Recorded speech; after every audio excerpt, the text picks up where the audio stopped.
I'd say just work hard, and continue to work hard. I think that's, you know, a massive thing.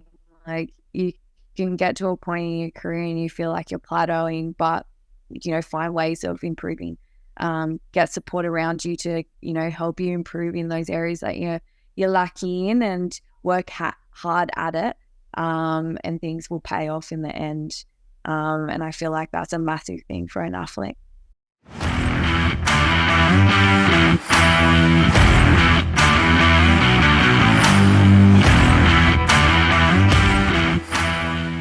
So g'day, Lauren. How are you?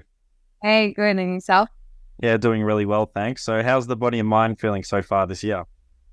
Yeah, pretty good. I've had a few setbacks this year, so that's been quite difficult, but I'm trying to keep positive as much as I can, and now I'm back playing, so I'm quite happy, and rebuilding into preseason in September. Awesome. It sucks getting injured, but what did you learn during that sort of injury process this year, and what did you... I learned a lot about injury management, and how I need to prepare and recover for my body, especially when I'm getting older now. So I feel like I'm quite positive in addressing what I need to work on, and improve in areas that I'm lacking in terms of why I'm getting injured.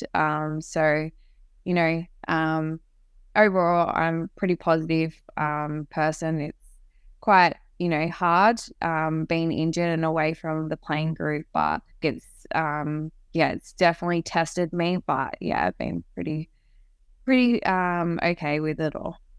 Awesome. It's good that you're back on the field. And how has Pilates been going? I've been seeing that you've been doing some Pilates classes. Has that been helping out with the injury? Oh, yeah, it's definitely that was one thing I wanted to do in the off season, was to start Pilates with Helen at Pilates in Sync, and she's been incredible. I have a one-on-one session with her each week, and just it's definitely a different way of training the body. Another way of hopefully helping my tendons. So majority of my injuries the last 2-3 years have been tendon related, so just building that capacity through my tendons in a different way of movement has definitely helped, and I've seen a lot more improvements in my body, and also my tendons tolerating a lot more, and especially my flexibility as well, which is really good.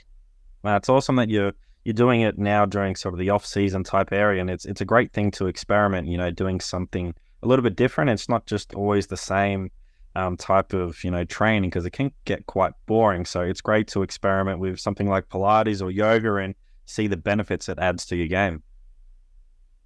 Yeah, no, definitely. And I got recommended by another girl in my team, Amy Harrison. She did her ACL, and she's been seeing Helen for about 5 years now, and she couldn't recommend her enough. And I was like, at that point of, I've been battling a few injuries that kind of set me back. And I was like, you know what, I'm just going to give it a go and see if things have changed, like things will change, and whether it will help me. And I definitely have seen improvements. So it's nice. It's rewarding knowing that like I've made the right decision, and that, I have a good team around me that's helping me. Well, even if it turned out to be the wrong decision, at least you tried something different and experimented to see if it could work, and just go down that avenue. He's like, yep, it didn't work, but in this case, it did. So it's awesome to see you go out and try new things. Yeah, exactly. And I got to that point where, I've had, an injury since this time last year, and it was good, and then it reappeared again, and it was quite annoying. And I was like, to the point where I would try everything and anything to get back on the pitch, and fit and healthy, and feeling myself again. So I literally am doing everything I can to get back on the pitch and feeling good. So, yeah. Well, fingers crossed you stay on the pitch for a very long time. Yeah, I hope so too. Thank you. So growing up as a young girl, what sports did you play and how did you end up playing soccer? So I play like every sport possible. I feel like my family is a very sporty family. So my parents literally put us in every sport possible when we were younger. And I've been playing soccer for many, many years now. So since I was 5, and I played a variety of different sports as well. Tennis, tag, touch, futsal, everything. And I chose soccer, or people call it football, but we'll say soccer. But yeah, I chose soccer and ended up sticking to it. And yeah, I'm here now.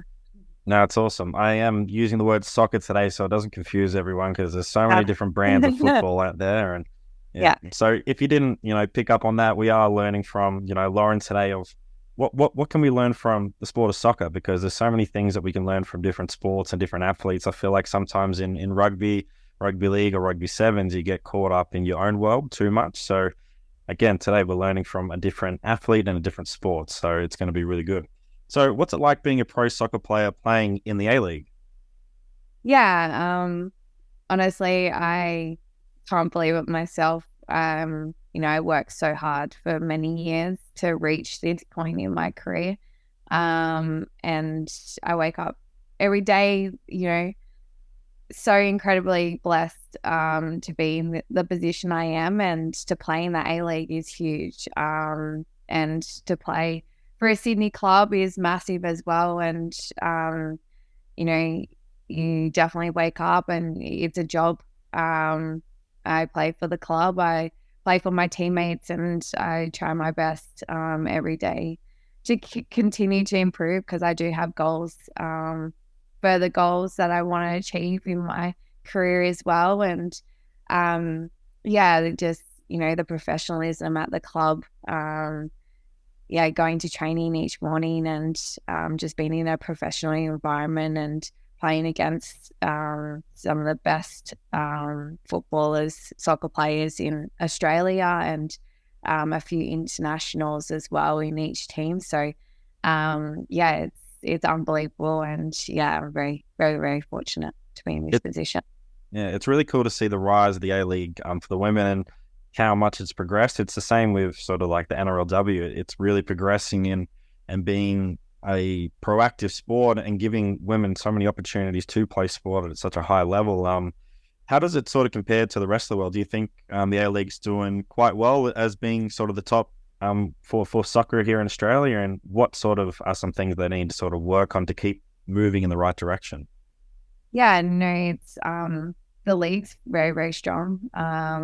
It's definitely, a lot of internationals come here, and in the off season for them, because our season runs in the summer. So it's an opportunity for them to get more game time across here, and that's a good competition to be in. There's a lot of development with younger players coming through the ranks, and, over in the UK is quite huge, the football, the likes of Sam Kerr and Alana Kennedy, and those Matilda's girls are over there. So it's definitely a pathway to the UK and that league. But definitely it's up there with one of the best in the world. It's crazy how many fans they're getting over there in the UK now for the women's matches. It's just incredible to see, and breaking records, and just the atmosphere as well. It's just really cool to see. Yeah, it's awesome. And I'm so stoked that it's so nice to see people going and watching women's football over there. And we're very fortunate that we have good pathways to go over there as well and play. And it just goes to show the likes of Sam Kerr and Alana Kennedy and all those girls that have come that are in the Matildas and are over there, that have come through the A-League and doing so well for their clubs. So would you say that's a goal for you, is to try and go over there and play? Yeah, I would love to. I definitely have other goals as well, but yeah, that is definitely a goal of mine that I want to go overseas and play at some point. But yeah, Awesome. It's a good goal to have. So what are the physical attributes needed to be successful in soccer? um, definitely the physical side, speed, agility, obviously strength and power. Um, that mental battle that you have as well. But yeah, they're mainly the key attributes of being a soccer player. Obviously, the skills and everything comes with it too. But yeah, they're probably the main ones. Awesome. How do you train those during the week to make sure that you have got, enough speed to be able to play the game? You got good agility and decision-making skills. Yeah, so I'm very fortunate in my position that, I have an S&C coach, physio, like a team that works all that out. But, in preseason and depending on what day we're actually playing on will depend on what our week looks like and our loading.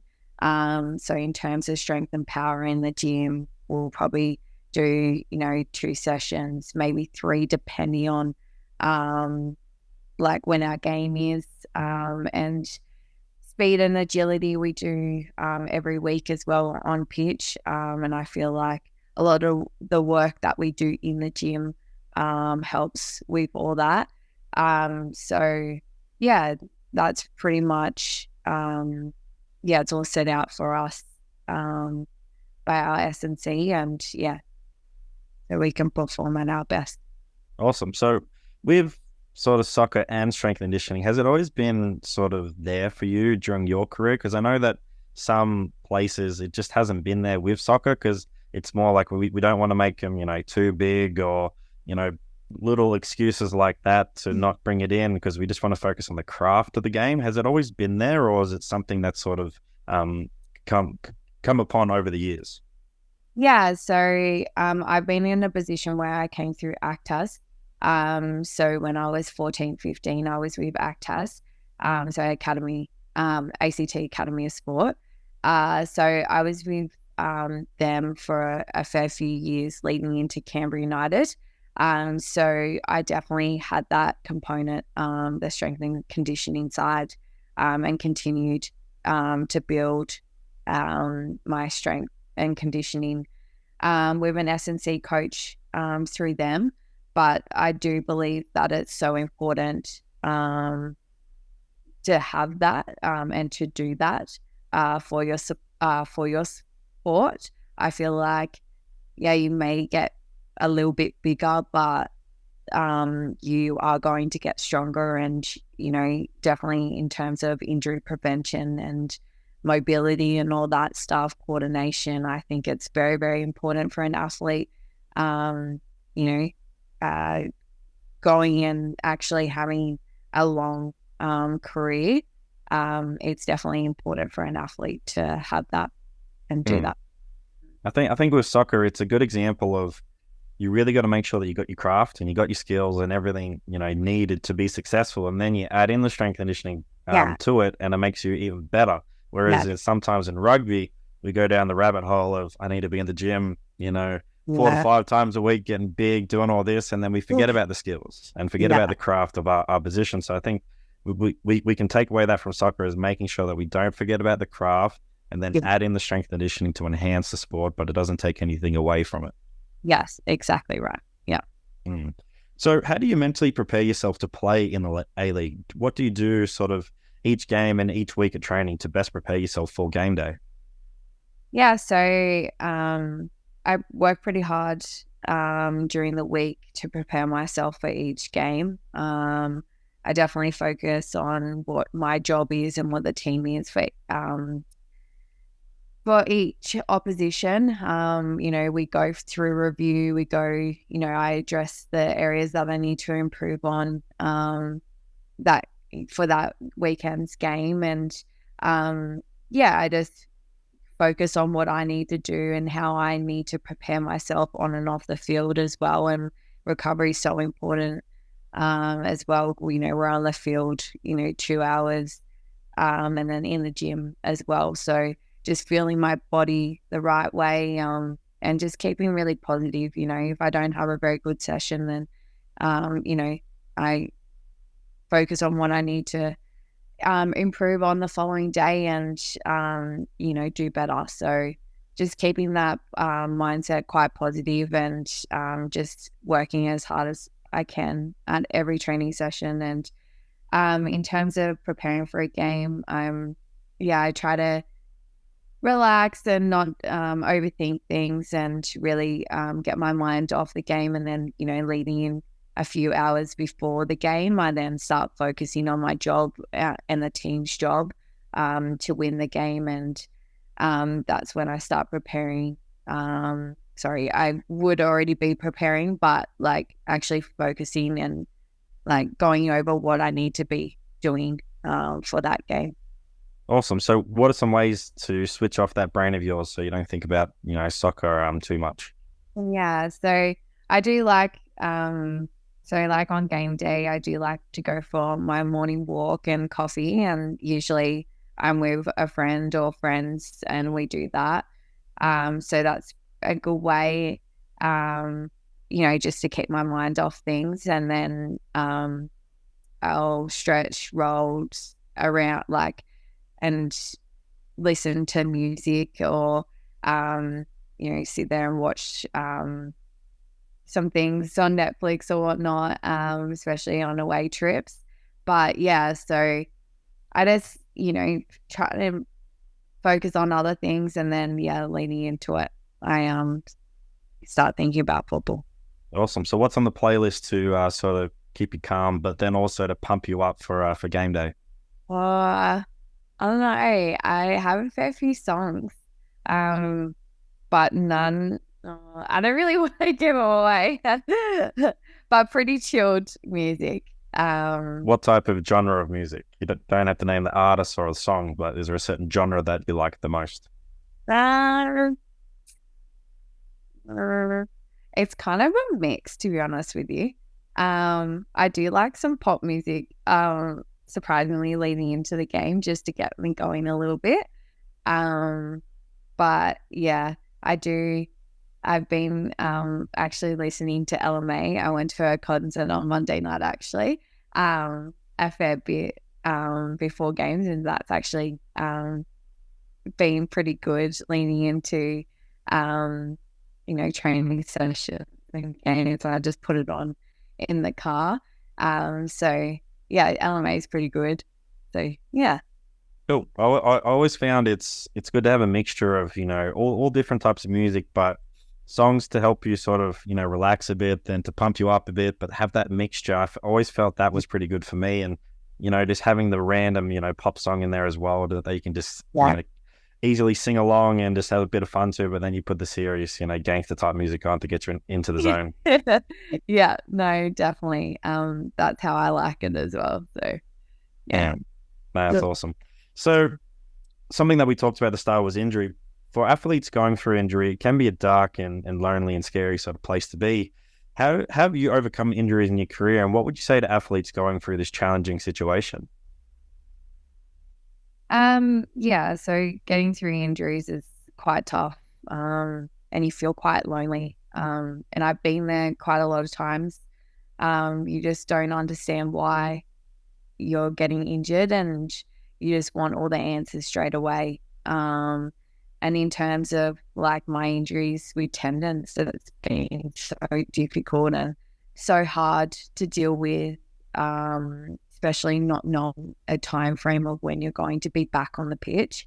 But, I've just kept, level-headed and just really, there's other people in definitely worse ways than I am. And I keep, I'm in a very privileged environment and got the support around me, and I'm very grateful for that. And I need, I go back to where I've come from and where I want to go, and that's my drive.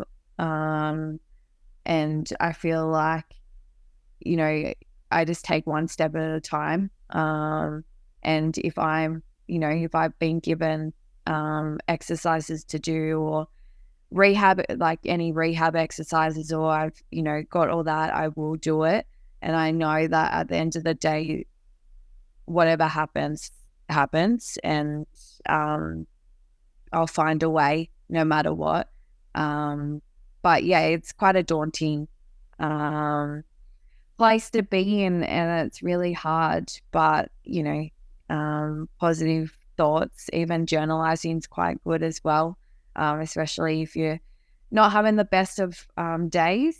I feel like that's a good, place to start journalizing and actually just putting your thoughts to paper and closing the book and, knowing that, okay, that's done, and moving on from that. So, that's how I've dealt with injuries. But, you're always going to have good days and bad days. But yeah, that's pretty much how I've dealt with them. And yeah, just keep positive. Sounds like a very process driven, like, once the injury happens, it sucks. You're going to be quite emotional about it, and there's nothing wrong with that. Show your emotions, show that you're angry, you're upset, and let that sort of come out, because if you don't, you're just probably going to boil it up, and halfway through the rehab, then it might just happen like then and just out of nowhere. So you really need to make sure that you sort of just accept that. And then, just like you said, try and find the positives out of it, and then have that process in place and do your rehab exercises. Most people probably won't, in the lower levels, but do them. If you want to be back on the field sooner rather than later, you have to do it, and if you have a really good conversation with your physio and your strength conditioning coach of what the outcome is going to be and how long you're going to be out, sweet, then you can start planning and start getting back onto the field really soon. If you don't do that and don't do your exercises, then it's just going to sort of be a downward spiral, and you're probably not going to get back on the field sooner than you thought. Yeah, no, definitely. And trusting the people around you as well. Like, they're professionals, and they know what they're talking about. And if you're not seeing results, then, just stick to it, because eventually you will. And yeah, just utilize the support network you have around you as well.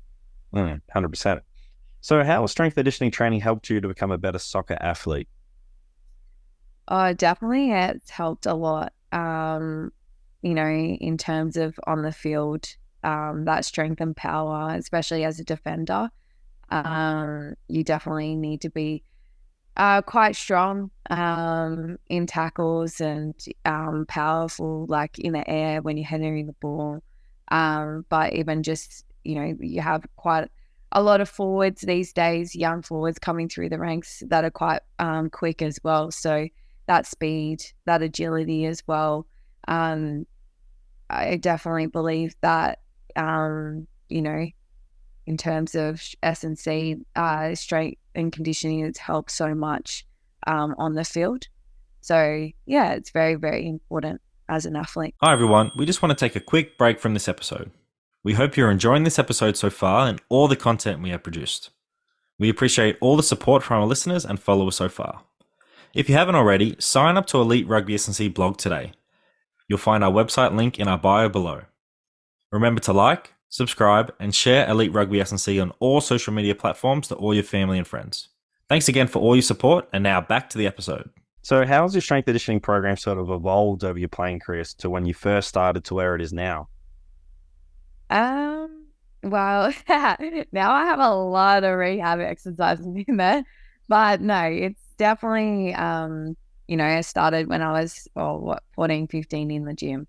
So, things obviously have changed the older I get, but, yeah, I feel like, there's different areas, of, my body that I need to improve on. And, yeah, there's like slightly different, there's definitely the main lifts that you do, but the additional, the extras that you do on the side for yourself. I feel like, yeah, that's, I don't know where I've gone with that, but yeah, I feel like, yeah, it's just the additional work on the side that I need for my rehab and to get my body in the right position to be on the field and be at my best. 100%. And those extras that you're talking about is, specific to you. And yes, you've had some injuries and you need to keep ticking those boxes, but through the strength and conditioning journey and playing soccer and playing whatever sport that you're going to play, you start to realize some things that you need to work on, and you can start adding in and sprinkling those into your program, because, as the S&C coaches, we're going to make a program that we think is best going to help you, but there's going to be some individualization that needs to be in there. And that's where, if you really pay attention to your strength and conditioning training, you can talk to your coach, be like, hey, I really feel like I need this to help me, do this on the field. And if you have those conversations and have that trust, that's where the coach can really add in those exercises, and you're going to see the benefit really soon. Yeah, no, definitely. And I've had been in that situation a fair few times, having those conversations with my S&C and just being open on how I feel on the field. And, and it's great with the technology that they have these days as well. Picking up on imbalances, between your left and right hamstring or your left and right quad and whatnot. So it's definitely improved in that aspect as well, which is so good, and hopefully it keeps evolving as well. 100%. But if you come and tell us what you want, it makes our job much easier. Like if you let us just keep guessing or make really good informed decisions, yeah, it's going to work. But if you come to us and be open of what you want, then we can easily add that into it, and then, build a really good rapport and see what works and see what doesn't work as well. Yeah, 100%. So are there any sort of specific drills you do in the gym that you think really helps your abilities out there on the field? Yeah, no, definitely. There's a fair few. There's actually one I've been really focusing on lately is going back to the basics with running technique. I had a grade 2 tear in my big toe last year in A-League it wasn't a tear at that stage, but I went into MPL afterwards, New South Wales MPL, and I didn't realize it got that bad until I went and saw Dr. Lowe in August, end of August, and I went to get a cortisone shot in there, and he goes to me, do you know there's a grade 2 tear here? And I was like, oh, no. So in terms of, going back to the basics, I was running on the outside of my foot and not avoiding running on my toes. So I was definitely heel running, which definitely did not help with other muscles in my body. And so now I've really, in this off season, been focusing on my running technique and getting back to,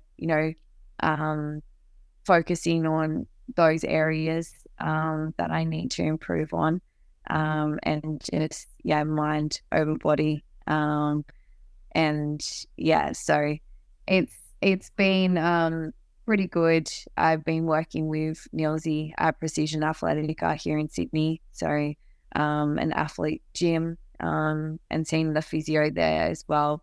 So in terms of what the physio thinks I should be doing as well, and also Nilsy, just focusing on areas and drills that I need to work on to help that running technique and get back to how I used to run prior to injury. Run technique's probably one of the most underrated things we can do in any team sport that, involves running. Yeah. If you learn how to run, you're going to have a massive advantage over anyone that you play. And it's probably something that I know people just don't think about is, okay, I think I know how to run. I've run since I was, could be a little kid out in the playfield, but there's ways to run more effectively. And if you want to be, better out in the field, invest into learning how to run a bit more effectively, change direction more effectively, and be able to run, let's say in soccer, and then be able to pass and then get back onto the next pass. And then in rugby, it's the same thing, be able to pass and catch at speed, it's such an underrated skill. So that run technique is so valuable to athletic performance, and it's probably something that might not get addressed enough in people's strength and conditioning programs. No, I definitely agree with that. I feel like it's definitely an area that needs addressing every athlete. I feel like, especially when you have any ankle or feet injuries, you tend to compensate in other areas. So like myself. So yeah, definitely it's something to address because it does affect a lot of things if you don't have the right technique. And please avoid big toe injuries. They suck. I have had cortisones as well on the big toe, and it's not fun. So it's probably one of the worst experiences that I've had is having a big toe injury. So definitely take care of your toes, especially the big toe, because as soon as it gets hurt, you don't know what you're in for. No, you don't. And then I ended up getting tendinopathy in my peroneal tendon in my calf. So it definitely you definitely compensate in other areas when your big toe doesn't want to work. Yeah, such a shit injury. So do you have any advice out there for athletes in regarding their strength conditioning training? My advice is just to do it. It definitely will help you as an athlete. It definitely will help in every aspect of performance. And definitely seek help as an athlete from an S&C. And definitely do it because it will definitely help with injury prevention as well. Yeah, if you're not doing it and you want to progress your career, or even just play really good first grade or second grade, doesn't matter what sort of age group or anything like that, it's only going to help. And if you have a really good strength conditioning coach, we're going to add a few more years onto your career, and you're going to bounce back from injuries a lot quicker. And there's all these benefits to it, but you just got to find the S&C program that works for you and experiment. Don't just go with the first thing that pops up. Try and experiment and see what happens, and just get advice from different family members and friends and see what they think. But it's only going to add positives to your game, and you'd be silly not to. Yeah, no, I agree. So when it comes to teammates having a bad habit or an ick, I feel like ick is the appropriate term in this day and age in the team. Who sort of sticks out with their bad habits and icks? And what is this bad habit or ick that they have? I don't actually have someone specifically, but a massive ick to me is spitting on the field, or people call it snot rockets. I hate that. I cannot deal with people doing that, especially females as well. So that's probably one of my biggest ick. But I don't have one. I don't have a person specifically that does it. Wow, it's a good teammate right there. Yeah, good teammate there. Yeah, so if someone is playing against you, being a forward, and they spit in front of you, is there something that you get angry about? Like, oh, why are they spitting in front of me? And you pick your game up, or is it like, oh, ew, go away? No, I say that's gross, and it definitely makes me angry. Yeah. Nah, it's funny. I guess you picked a better sport than playing rugby. I feel like that's just a common thing in rugby is the old snot rockets and all that. Yeah, I feel like it doesn't really happen in our sport as much, but when I do see it, I'm like, oh no. Nah. Yeah. That's funny as. So what makes a good teammate on and off the field in soccer? A good teammate is definitely a teammate that works hard, works for the team, works hard. Definitely for the team. Is quite supportive. Definitely someone that is very I've already addressed hard worker, but just someone that works hard. And I think that's one of the biggest ones. We always have goals as a team, and someone that actually strives to achieve those goals. Um, Another one will be loyalty as well. Someone that's, there for you when you need them. There's a lot of attributes that a teammate should have. Shows leadership skills, accountability. But yeah, so they're some of the main ones that I'd say. And with that work hard, it's not just working hard on the field. I feel like it's working hard off the field. Like you said, being loyal, being someone who's a really good teammate. That's also working hard, because it's not easy to be, a good teammate off the field. It takes some capacity and some energy to do that, to check in with your teammates, to go to social functions, to stay after the game and have a drink in the changing rooms, depending if you're of age or not. But just, doing all those little things that we think are quite easy, if it comes natural to you, is actually quite hard for a lot of people. So it's doing the work on the field and in the gym and all that, but then also working hard to be the best teammate you can off the field, and also for the organization as well. Yeah, no, definitely. And, not being selfish is another thing as well. And just, checking in on your teammates and, showing that that just being caring. And people go through some rough patches, and just checking in and seeing if they're okay, and if you can help in any way is being a good teammate off the pitch as well. So and just them knowing that you're there just in case they do need to reach out. You don't need to reach out all the time. It can get quite pestering. You're like, I know, but some people might like that, some people might not. But just knowing that you're in their corner, and if you need them, you just one text away, one phone call is really reassuring to them. Yeah, no, definitely agree.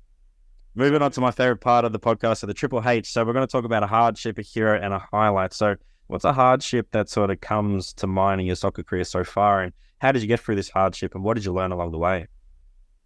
I'd actually say it's been quite recent. The last 6 months has been really, really hard for me. I definitely came back from injury and played 10 games and then got another injury.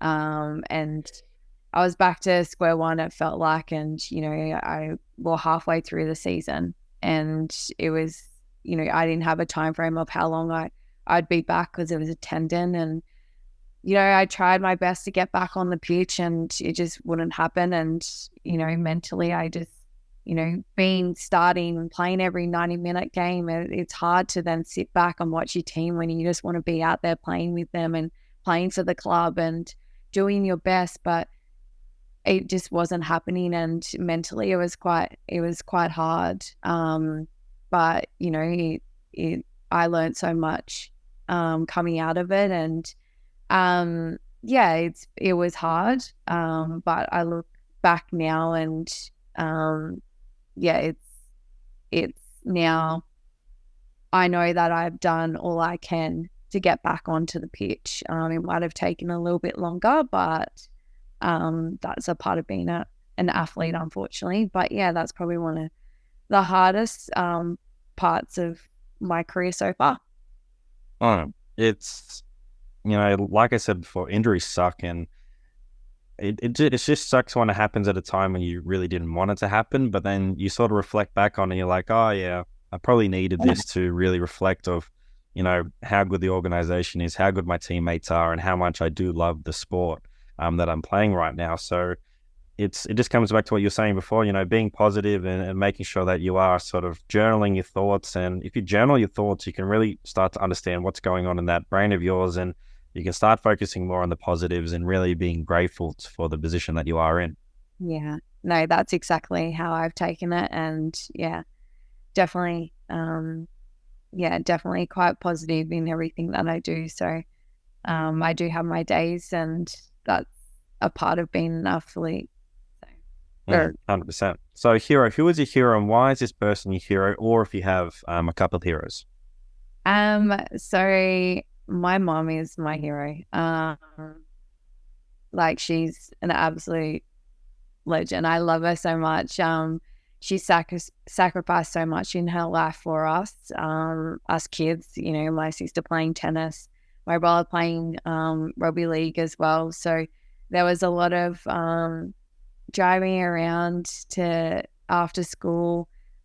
She would prepare afternoon tea, and then she would get dropped off at all of our training sessions. And she was always there, and I just look up to her, and I just want to one day be just like her, and be a mother just like her, because, you know, I still go to her for advice today, and, you know, she's always been there for me, and she's always in my corner and always a call away. You know, it's hard having her like a few hours away now, but when I do see her, it makes it a little bit more special. But she's definitely my hero, someone I really look up to. And I have to mention my dad as well, because he has sacrificed and done a lot for us as well. But yeah, my mom is definitely my hero and someone. Yeah. Shout out to mum and dad. It's awesome. Yeah. So what is a highlight that stands out so far in your soccer career? I have a few. So definitely cracking the A-League was a massive highlight for me. I worked hard for so many years trying to crack Canberra United, and once I did, I was absolutely stoked. And to play for my hometown as well was incredible. And playing for them for 5 years was incredible as well.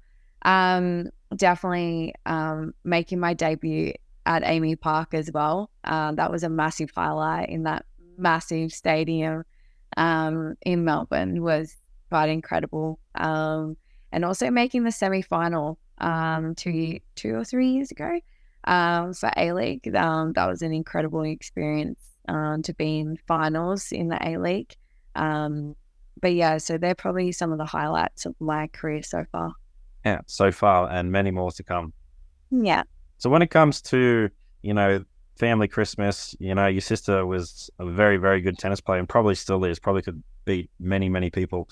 And Dan, you know, being the rugby league athlete that he is, who is sort of the best athlete out of the lot? And do you guys get really competitive as well at Christmas time? Does, like, you know, cricket, touch footy, or does some sort of board game come out?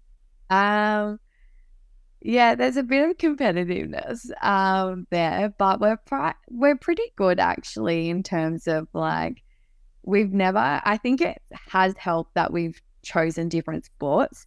I think if we were in the same sport, I think it would have been very, very competitive. But the fact that Dan chose rugby league and Ash chose tennis, it's helped us a lot. But yeah, I feel like there's a lot of competitiveness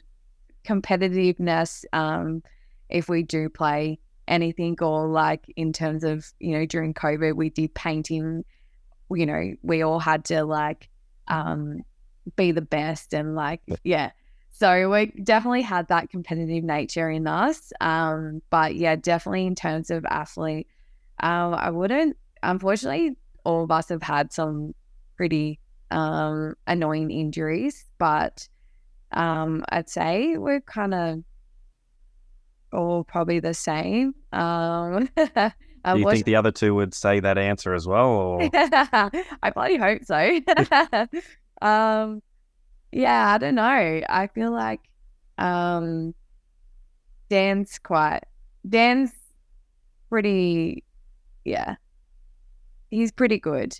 He definitely has a very, very good mindset, which definitely helps being an athlete.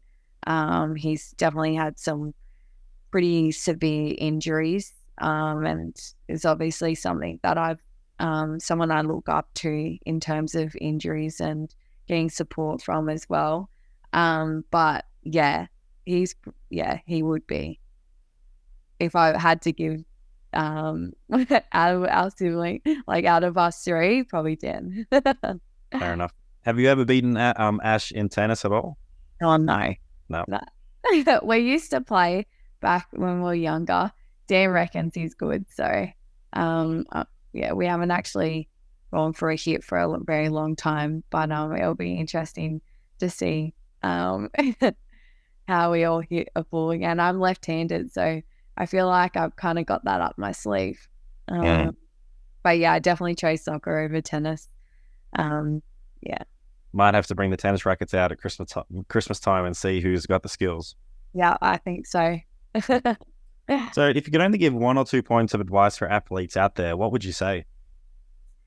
I'd say just work hard, and continue to work hard. I think that's, a massive thing.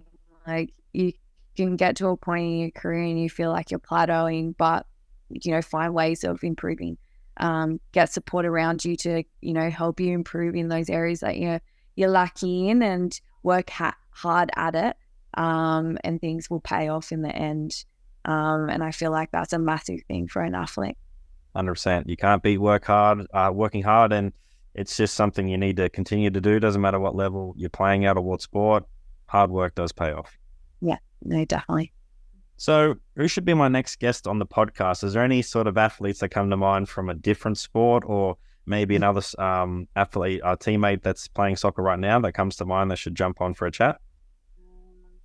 Probably could get my brother on, to be honest with you. He would probably be able to jump on, or Liv Price. She's another Wanderers girl. She's been through the ranks.